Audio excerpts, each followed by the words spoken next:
नमस्कार दोस्तों, स्वागत है आपका हमारे इस चैनल धूप धुनुची आरती में। दोस्तों, मैंने क्रांता के बारे में, प्रांतों के बारे में जब से मैंने वीडियो बनाए हैं, तब से बहुत सारे लोग मुझसे ये सवाल करते हैं मेल करके कि दादा, वैसे तो देखिए हर प्रांत उनके अपनी एक संस्कृति है, उनकी पूजा पद्धति वहाँ के संस्कृति यानी कि वहाँ के प्रदेश के आचार आदि के अनुसार किए जाते हैं। तो क्रांता में जिस प्रकार से भाग है उसमें तो जैसे कि धूप आदि आरती आदि, क्योंकि हमारा चैनल धूप धुनुची आरती है, तो यहाँ पर हम धूप आदि आरती और पूजा उपचार के ऊपर ही मूल रूप से हमारे चैनल का ये 3 स्तंभ कह सकते हैं हम। एक तो धूप और आरती उसके साथ साथ, और उसके साथ उपचार निवेदन यानी कि पूजा विधि, आरती और धूप प्रक्रिया, यही 3 हमारे चैनल का 3 स्तंभ है। तो ये विषय आप सभी लोग जान ही गए हैं, जो लोग धारावाहिक तौर पर हमारे चैनल को देख रहे हैं।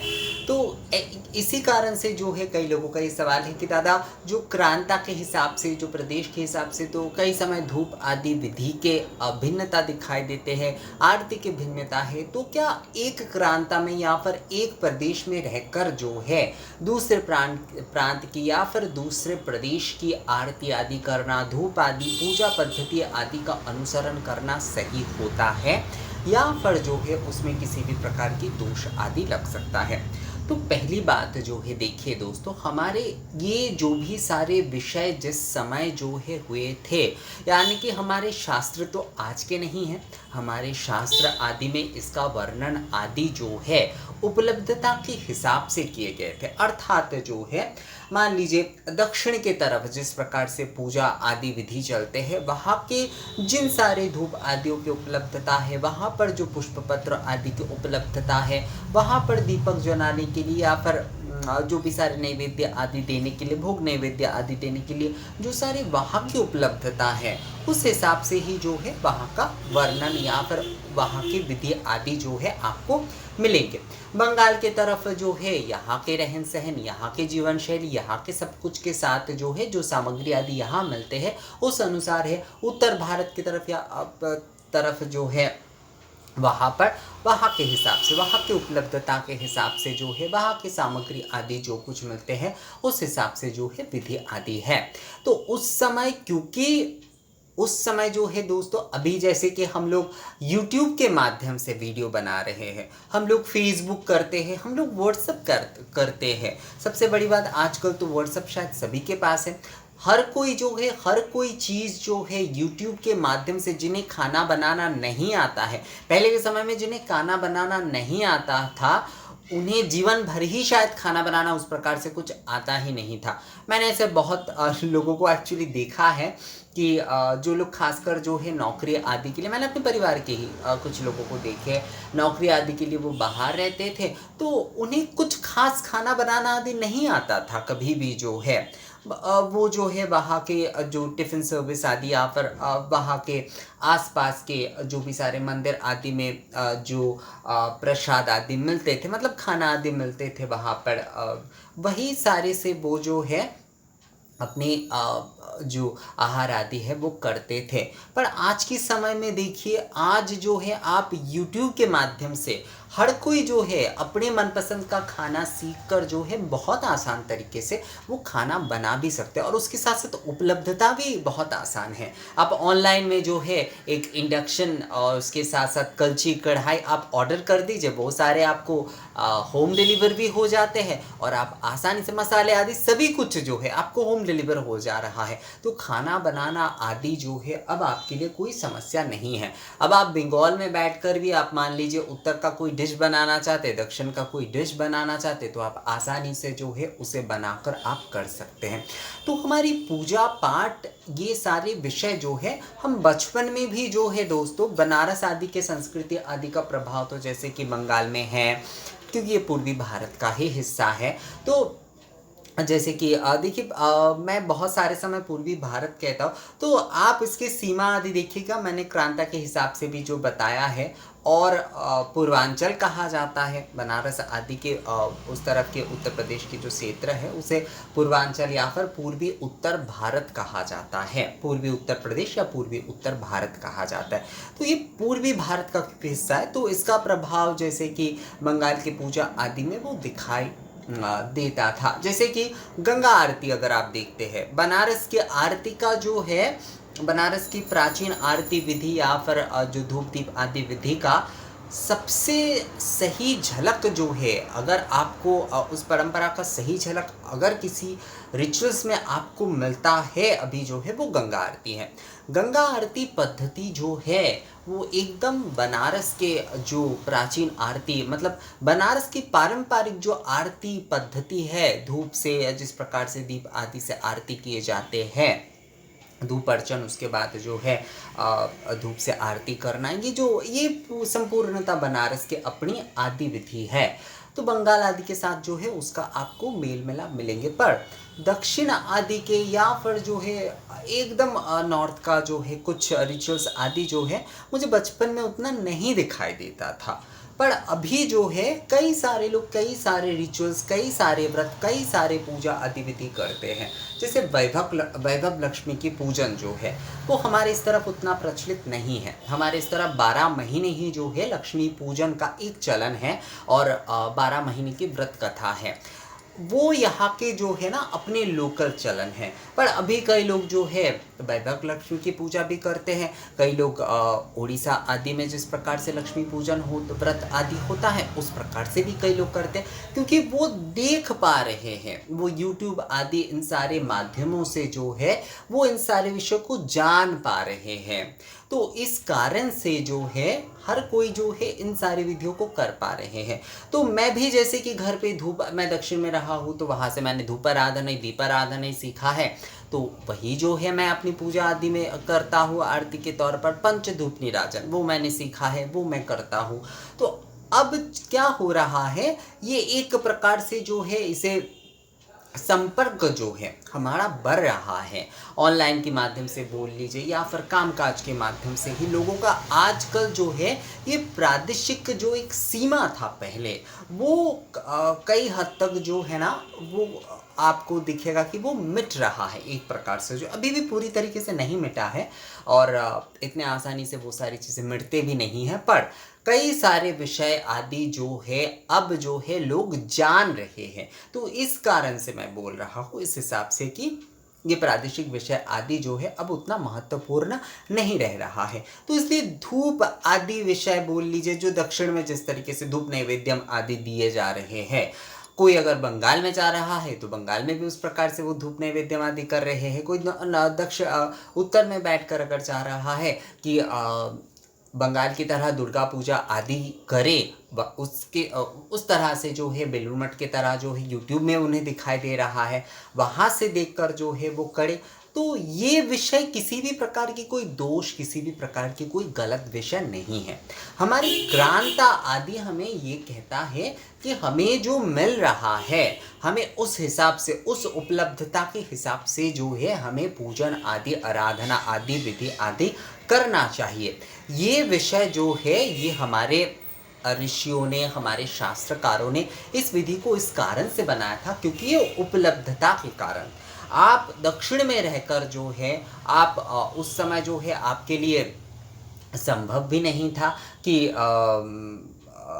पूरब में क्या मिलता है और क्या नहीं, और पूरब से सारे सामान आदि लेकर, क्योंकि बहुत पहले के अगर समय की हम बात करें तो उस समय तो केवल जल माध्यम से ही आदान प्रदान होते थे, नाव आदि के माध्यम से जो है जाना पड़ता था, जल पथ से, या फिर कुछ लोग चल के जाते थे और वो भी काफ़ी समय की बात थी। तो अब जो है कोई बंगाल से सामान लेकर आकर जो है दक्षिण में पूजन करेंगे या उत्तर में उस समय पूजा करेंगे, ये उतना संभव नहीं होता था। उस समय उस जगह पर जो मिल रहा है, उस जगह पर जो भी सारे सामग्री आदि मिल रहे हैं, उस हिसाब से ही जो है पूजन आदि विधि आदि किए जाते थे।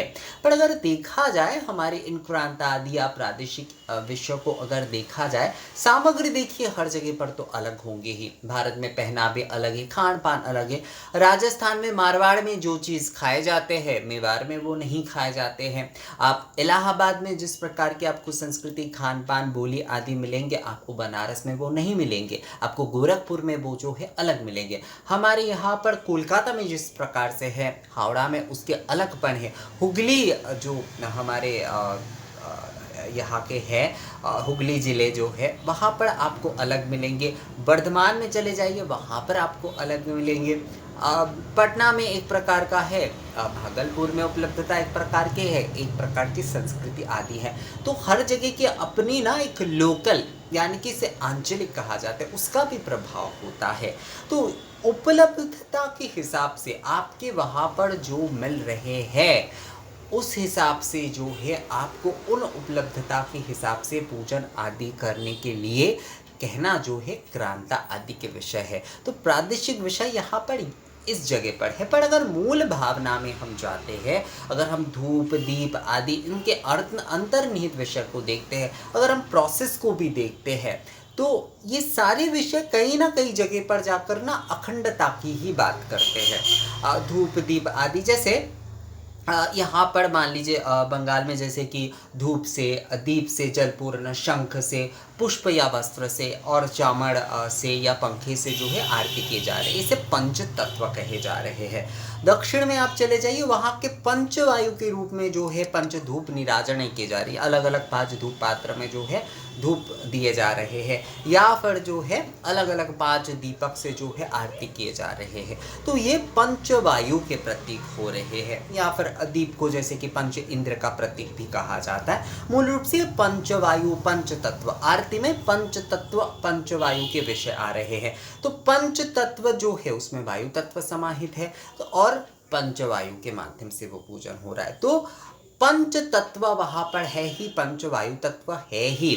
अगर हम जो है पंच तत्व को भी हम पंचवायु रूप में देखते हैं, तो भी जो है उसके अंतर्निहित विषय जो है हमें एक प्रकार ही मिलेंगे। और पंचवायु में भी हम अगर पंच तत्व के विषय को खोज रहे हैं, तो उसमें भी विषय, हमारे मूल विषय जो है वो आपको एक प्रकार ही मिलेंगे दोस्तों। तो विषय अगर हम अंतर्निहित करके देखें, तो उसके भावना जो है, उसके विषय जो है वो अखंडता है। उसमें किसी भी प्रकार की कोई सीमा या फिर जो है किसी भी प्रकार की केवल मात्र प्रादेशिकता आदि जो है वो नहीं है दोस्तों।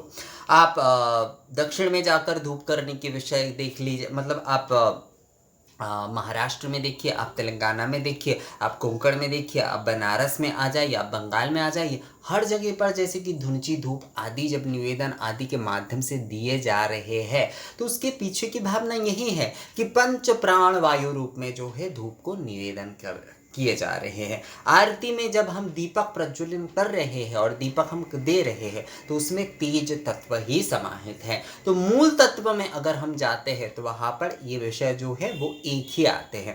पर सामग्री के उपलब्धता के हिसाब से जो है वो विषय, उत्तर की तरफ देवदार आदि जो है वो ज़्यादा मिलते हैं, तो वहाँ पर देवदार आदि के जो है उपयोग धूप आदि में ज़्यादा होता है।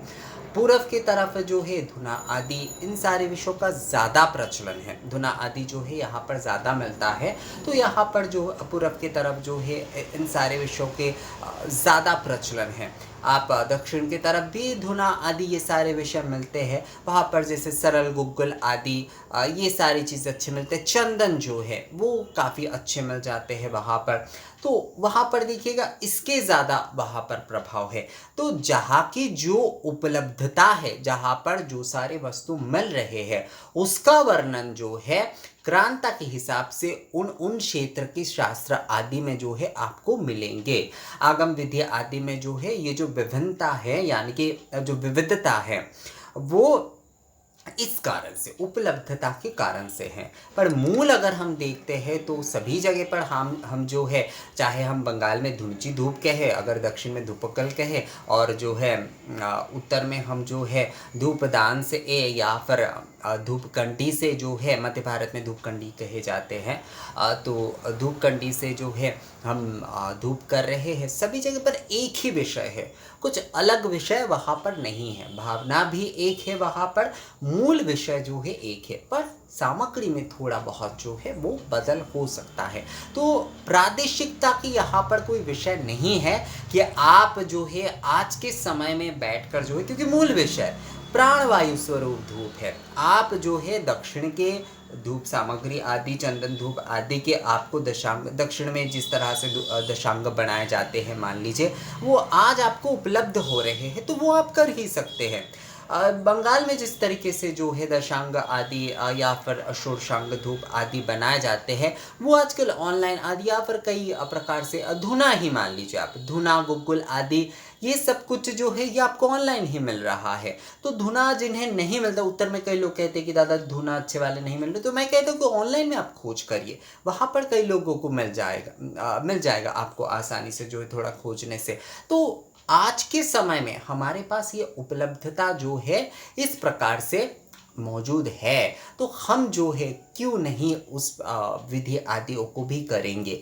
ये हमारे जो है करने में किसी भी प्रकार की कोई समस्या नहीं है, क्योंकि आज हम जो है, आज हमारे उन उपलब्धताओं की सीमा नहीं रह गई है। आज जो है कोई प्रादेशिक सीमा जो है उस प्रकार से नहीं रह गई है। आज जो है हम ऑनलाइन आदि माध्यम से हम जो है कम्युनिकेशन के माध्यम से, संपर्क के माध्यम से उन सारी चीज़ों को मंगवा कर हम अपने घर पे ही जो है अपने नित्य प्रतिदिन हो या फिर विशेष पूजा आदि में जो है उन सारी चीज़ों को पा सकते हैं। तो उन सारी चीज़ों से पूजन आदि करने में किसी भी प्रकार की कोई समस्या नहीं। इसमें ऐसा कोई सोच रखने की ज़रूरत नहीं है कि हम पूर्वी भारत में हैं तो हम जो है दूसरे प्रांत यानी कि दूसरे प्रदेश या वहाँ के कुछ करेंगे तो हमें दोष लगेगा। ऐसा कुछ भी नहीं है, ऐसा कुछ भी नहीं है दोस्तों। विषय क्या होता है, हमें हमेशा जो है ना अनुसरण करना चाहिए। जैसे कि मान लीजिए मैं दक्षिण के जो धूप आराधना आदि करता हूँ या फिर वहाँ के धूप नैवेद्यम आदि करता हूँ, वो मैं यहाँ के उपलब्धता आदि के हिसाब से ही करता हूँ। हर समय जो है मेरे लिए जो है दक्षिण आदि से हर सामग्री पाना भी संभव नहीं है। तो मूल विषय जो है, उसके प्रोसेस जो है, उसके पद्धति आदि जो है, उन सारे विषय को हमें सीखना चाहिए। और उसके बाद जो है, वैसे तो जैसे मैंने आपको कहा कि ऑनलाइन आदि के माध्यम से आज तो हमारे उपलब्धता है, पर हमें जो है अनुकरण कभी नहीं करना चाहिए, हमें जो है अनुसरण करना चाहिए। धूप नैवेद्यम हम यहाँ के, मैं दक्षिण में सीख कर जो है बंगाल में जिस प्रकार से मुझे धूप सामग्री आदि मिल रहे हैं उस प्रकार से भी हम उस प्रकार से ही हम करें तो वो ज़्यादा सही है। उसके साथ जो है कुछ विशेष आदि के समय जो है हम दक्षिण के मान लीजिए कुछ दशांग आदि भी हम मंगवा रहे हैं। तो उपलब्धता जो है दोस्तों, वो हमेशा हमें ध्यान रखना ही चाहिए। तो इसलिए हमें अनुसरण करना चाहिए हमेशा जो है। हम एक विधि जो है दक्षिण में जो निभाया जा रहे वो हमें बंगाल में करने से किसी भी प्रकार की कोई समस्या नहीं है। जो उत्तर में निभाए जा रहे वो हमें बंगाल में करने में कोई समस्या नहीं, या फिर बंगाल में जो विधि निभाए जा रहे वो उत्तर में करने में हमें कोई समस्या नहीं है। पर हमें थोड़ा विवेचन करना होगा कि हम जो है इस विधि को यहाँ पर मिलने वाले किन वस्तुओं से करें और कितने सारे जो है हम विशेष आदि के समय जो है ऑनलाइन के माध्यम आदि से जो है वो मंगवा सकते। तो प्रादेशिकता की यहाँ पर कोई विषय नहीं है। आप जो है हर प्रदेश की रीति रिवाज में से जो आपको सही लगे वो आप करिए, पर अनुसरण करिए, उसे कॉपी मत करने जाएगा। अनुकरण का मतलब होता है कॉपी। आप अगर मान लीजिए कि दक्षिण में एकदम जिस प्रकार के दीपक आदि से आरती की जाती है, अगर आप उसे कॉपी करने जाएंगे तो वो कभी भी जो है ना पूर्णता आप नहीं कर पाएंगे। तो कॉपी कभी मत करने जाएगा, हमेशा उसे अनुसरण करिए। और आपके वहाँ पर क्या उपलब्धता है, क्या जो सामग्री है, आप ऑनलाइन से भी मंगवाइए। आप ऑनलाइन से आपके पास जो है उन सारे विषय आदि जो है वो आसानी से आपको मिल रहे हैं, पर उसके साथ साथ आपके वहाँ पर क्या उपलब्धता आदि है, इन सारे विषयों को ध्यान में रखकर ही जो है आप वो सारी विधि आदि करिए। देखिएगा इससे जो है किसी भी प्रकार की कोई समस्या भी नहीं होगी और आप जिस विधि का अनुसरण करेंगे, जो विधि सीखकर आप चालू कर रहे हैं, वो विधि आप हमेशा ही जो है पालन कर पाएंगे। तो दोस्तों ये वीडियो आप लोगों को कैसा लगा का आप लोगों का ही सवाल था कि दूसरे प्रदेश की विधि आदि अगर हम करते हैं, वहाँ की सामग्री आदि के साथ अगर हम पूजन आदि करते हैं, तो इसमें किसी भी प्रकार की कोई समस्या आदि है या नहीं? तो किसी भी प्रकार की कोई समस्या नहीं है। आप जो है निश्चिंत होकर जो है दूसरे प्रदेशों की विधि भी सही तरीके से सीख कर जो है उसका अनुसरण करके ऑनलाइन के माध्यम से हो या फिर उपलब्धता के हिसाब से मैं हमेशा आपको कहूँगा कि आपके वहाँ पर क्या उपलब्धता है और आपको कितना मिल रहा है, उस हिसाब से जो है आप उस विधि आदि का पालन करिए। तो ये वीडियो कैसा लगा मुझे कमेंट्स करके ज़रूर बताइएगा। मिलते हैं आपसे अगली वीडियो में, तब तक के लिए नमस्कार।